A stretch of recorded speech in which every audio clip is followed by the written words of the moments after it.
जपते रहते हैं और ब्रह्मबोध संपन्न महापुरुष हैं, तत्वबोध है जिनको, वो भी निरंतर नाम जप करते हैं।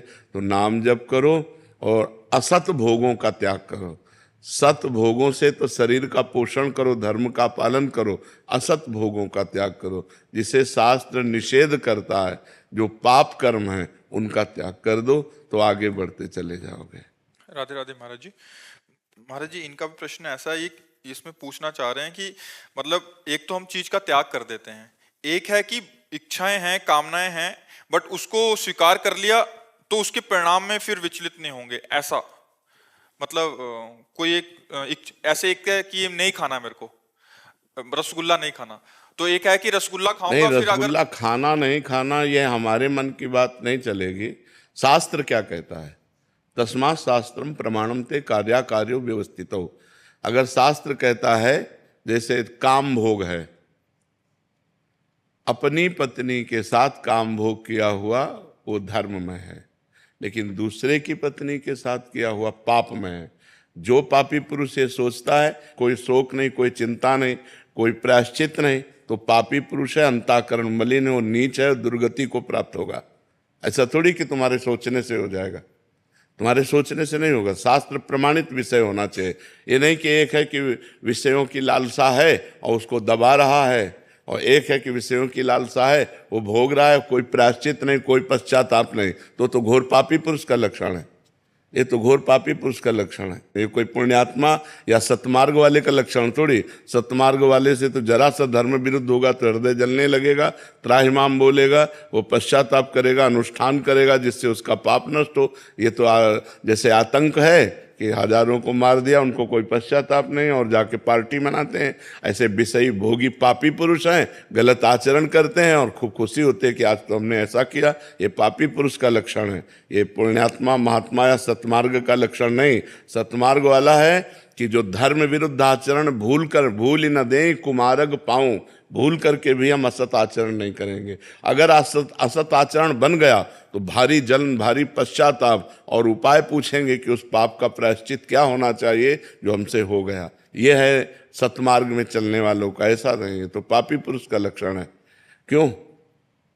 मनमानी आचरण करके फिर तो क्या कि गोली मार रहे हैं, लूट रहे हैं, व्यभिचार कर रहे हैं, मौज से शराब पी रहे हैं, मस्ती से घूम रहे हैं, उनको कोई प्रायश्चित है क्या?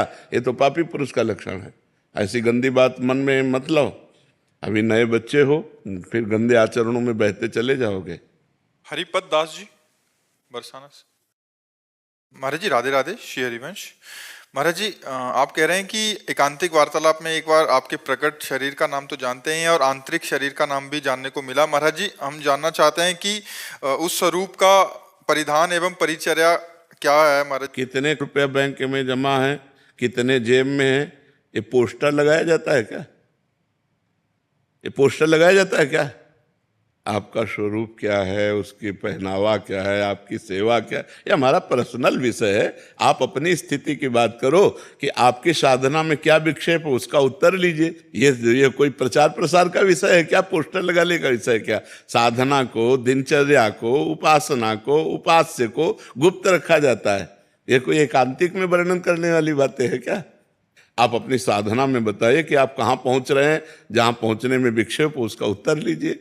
ये ऐसी बातें नहीं की जाती है। ये अपनी गुप्त, आदमी साधारण धन को नहीं बता सकता कि हमारा बैंक बैलेंस कितना, हमारी जेब में कितना, हमारे घर में कितना सोना रखा है, कितना। फिर ये परमार्थ की बात कैसे हो? वो तो गुप्त रखी जाती है, ये कभी वर्णन थोड़ी की जाती है। जो कर दे तो खत्म, ये भी बात है।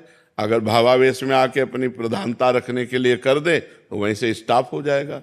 प्रिया प्रीतम के प्रेम रस की बातें यदि रख सको तो अपने मन में गुप्त रखो। इसे कभी वो तो महाराज जी ने प्रश्न किया तो नहीं, तुम प्रिया प्रीतम की बात ही नहीं करते। पूरे एकांतिक में सुनना, गौर से सुनना, भगवान शब्द का प्रयोग करते हैं। कभी प्रियाजू, प्रियलालजू और अपनी प्यार, ये हमारा गुप्त विषय है। हाँ, कोई पर्सनल ऐसा आया, ऐसा कोई प्रश्न किया, जैसे महाराज जी बरसाना से आए तो प्रेम रस धाम से आए, तो चलो थोड़ी चर्चा हो गई। अपने स्वरूप के वर्णन की ये सब बातें थोड़ी स्वरूप का थोड़ी वर्णन हो सकता है।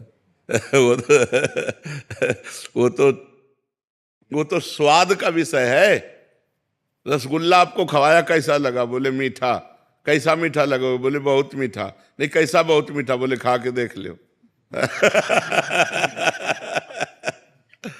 तो तुम भी उसी मार्ग में चल रहे हो, तो आओ उसी रंग में आओ, खुद अनुभव गम में भजे जे संता, वो अनुभव गम में विषय उसको थोड़े से। अभिषेक नागर जी, मध्य प्रदेश से। राधे राधे। राधे राधे महाराज जी। महाराज जी, जोई जोई सगुन जानकी ही होई, असगुन भयउ रावण ही सोई। महाराज जी, आप कह रहे हैं कि लंका में माता सीता जी को अनुभव हो रहा था, मतलब सगुन, और इनको असगुन हो रहा था। महाराज जी कह रहे हैं कि ये अशगुन और शगुन अपनी अंतर चेतना का भावनात्मक या पवित्रता की या धर्मनिष्ठा का, या बाहरी जैसे कोई बिल्ली रास्ता काट गई या छींक आ गई, इससे अपशगुन। इन सबसे बिल्ली रास्ता काट जाए चाहे बिलाउटा रास्ता काट जाए, इससे कोई फर्क नहीं पड़ता।